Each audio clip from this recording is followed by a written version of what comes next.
Joining us now to analyze today's headlines is Cristina Mislan, Assistant Professor of Journalism Studies at the Missouri School of Journalism. Hi, Cristina. Hello, Sonali. A new investigative report led by the International Consortium of Investigative Journalists and the Huffington Post has found that projects funded by the World Bank have, over the past decade, displaced 3.4 million people worldwide.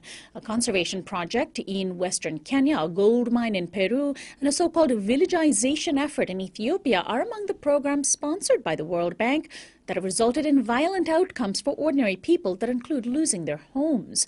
The report is the culmination of work by 50 journalists from more than 20 news organizations covering 14 countries.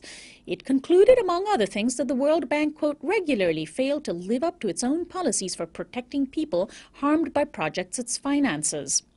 Meanwhile, the United Nations announced this morning that 150,000 people have been displaced from their homes in Yemen as a result of fighting in that country and a U.S.-backed war.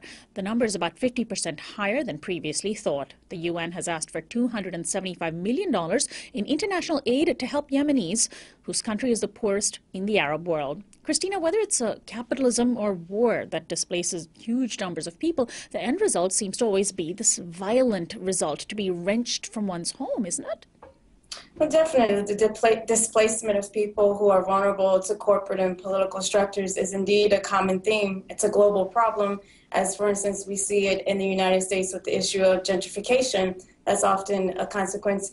And I think one of the reasons why displacement is a theme, regardless of whether it's capitalism or war, is because really we can't separate one from the other. And in fact, one could argue that the very root of this US-backed war is economic interest, particularly the oil industry.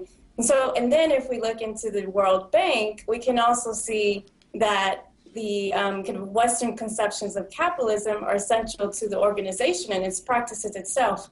So what we end up having really is a system where we are essentially an elite minority are leading a war of capitalism, and violence is always going to be a consequence of that. 150,000 students marched in Santiago, Chile yesterday demanding free higher education and expressing anger at President Michelle Bachelet. Bachelet is serving her second term as president and is at the center of a scandal that involves her son getting a large loan.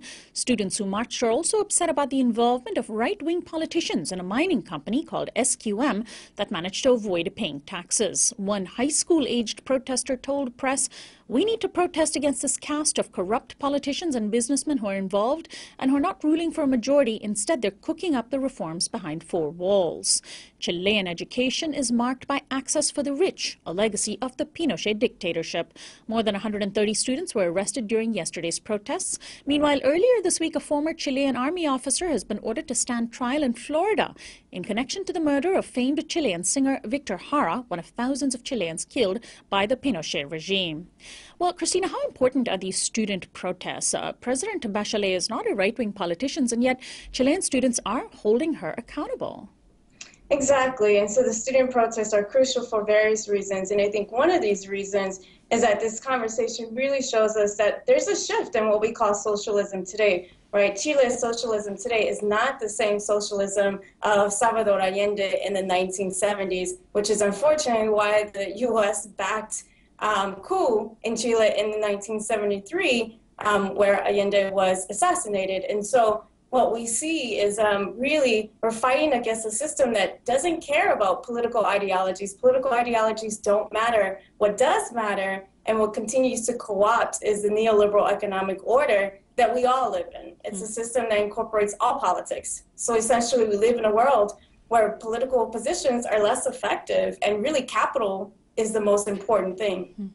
And speaking of capital, here in the United States, Republicans and Democrats have put aside their differences to decide to hand over power to the president. It's an unusual move until you consider the issue at stake, the Trans-Pacific Partnership, or TPP, the massive and secretive trade agreement that is opposed by a broad coalition of labor, student, and activist groups, has been all but cleared by Congress for so-called fast-track legislation.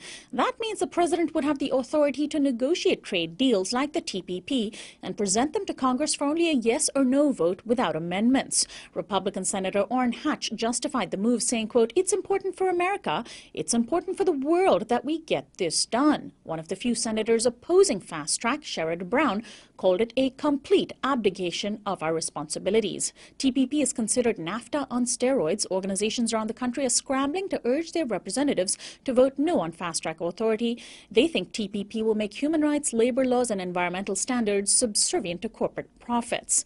Cristina, does the fact that most of Congress and the president are on the same page on TPP tell us something about how they can work so efficiently when the power of corporations to fleece us is at stake?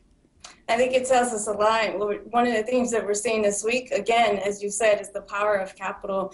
I don't think, though, we should be surprised that they would be on the same page as TPP, being that it is the corporation who essentially owns Washington, right? These are politicians who are owned by lobbyists, by corporations, and by corporate interests.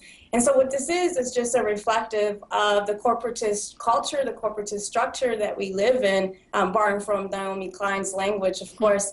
And I think it's important to note, in 2012, The Nation wrote an article that says TPP is just NAFTA on steroids, and that's exactly what it continues to be. It's a corporate coup d'etat, and the politicians are really there just to extend and protect that coup d'etat.